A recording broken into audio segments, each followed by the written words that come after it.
Welcome to Books in Sum, your go-to for bite-sized book summaries.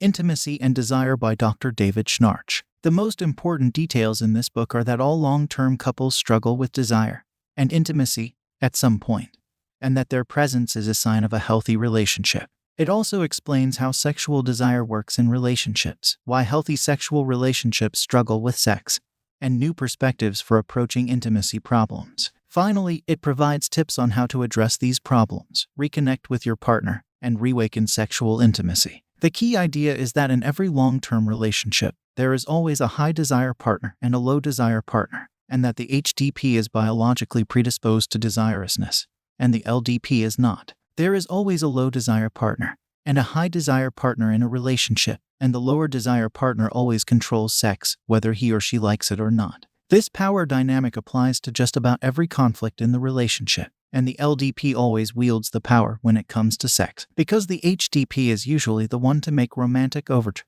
while the LDP gets to decide whether sex happens or not. The author also explains that desire problems are not only inevitable but natural, and that it doesn't mean the relationship is failing. Finally, the author suggests that the LDP should take responsibility for their own desires, rather than pin the blame on the HDP. Sexual desire issues are nature's way of getting us to develop ourselves. Connie and Brett's relationship took a turn for the better when they realized that Brett was the HDP and Connie was the LDP. This is because all relationships have an LDP and an HDP, and the LDP always has more control over sex. Evolutionary science explains that the initial love-drunk feeling is what helped our ancient ancestors focus on one particular partner, and it plays the same role today. However, our brains are not built to remain in this supercharged state forever, and after you've selected your partner and the relationship continues, your brain chemistry changes. This is the key message in this book bite. The author proposes that sexual desire problems evolved to help us develop ourselves, similar to how the human self evolved over millions of years. This theory suggests that sex is neither for reproduction nor for attachment, but a tool for self-growth.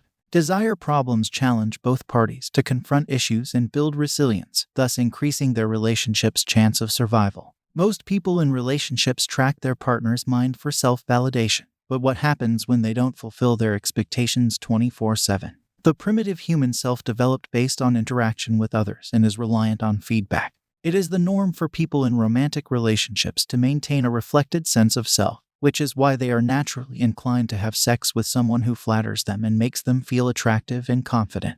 However, when it comes to sexual desire problems, mind mapping takes center stage, as people constantly track their partner's mind as they try to figure out how desirable they are. This puts pressure on the partner to constantly cater to their emotional needs, which ultimately acts as a barrier to intimacy. Sally had been faking orgasms since she first got together with Robert, but this played out over years until she reached a breaking point and came clean about her lies. The key message is that depending on your partner for self-validation destroys sexual intimacy. People who are unable to maintain their own sense of self end up burdening their partner with their insecurity, and self-image and sexual desire are interlinked. This is why learning to soothe your own frustrations is such a crucial function of sexual relationships, and why self-confrontation drives growth in all relationships. Sally, for example, was ashamed about failing to have orgasms, but her disclosure didn't improve things immediately. She had to ignore Robert's provocations for long enough to prove that she was invested in this change, and over a month, a more honest connection with Robert helped Sally have orgasms for the first time in her life.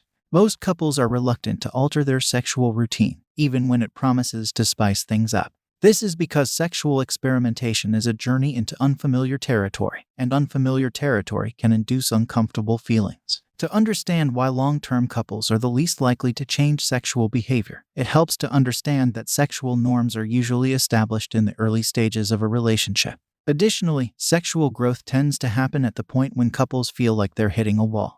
Finally, it is important to remember that comfort and security only come after you've incorporated new sexual interactions into your relationship, and that getting to this secure and comfortable after will take time and effort. Sexual growth tends to happen at the point when couples feel like they're hitting a wall, and gridlock is a tipping point that happens in all relationships when both partners refuse to take responsibility for the issue at hand.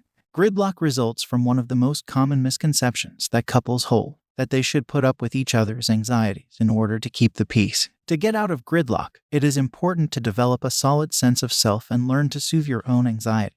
and to be able to endure difficult periods when you're emotionally invested in coming up with novel solutions to intimacy problems. Ultimately, it is about collaboration, and establishing a stronger collaborative alliance with your partner leads to better sex. Building a strong collaborative alliance with your partner leads to better sex. To do this, the author recommends a mindfulness exercise called Hugging Till Relaxed, which involves creating and repeating interactions that embody partnership.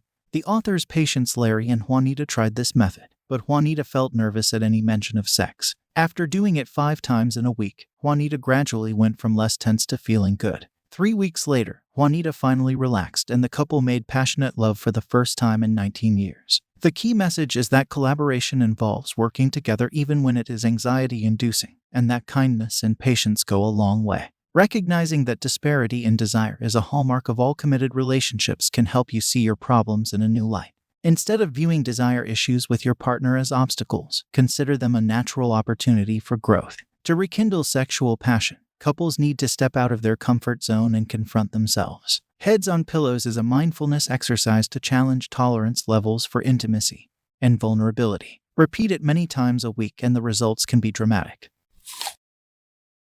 We hope you found this summary helpful in your listening journey. If you're interested in diving deeper into the topic or getting your hands on the whole book, be sure to check the description below where we've included links to the book and other related products that may be useful to you. Don't forget to hit that subscribe button to stay updated on our latest book summaries, and feel free to leave a comment with any suggestions or requests for books you'd like us to cover. Thanks again for tuning in and happy listening.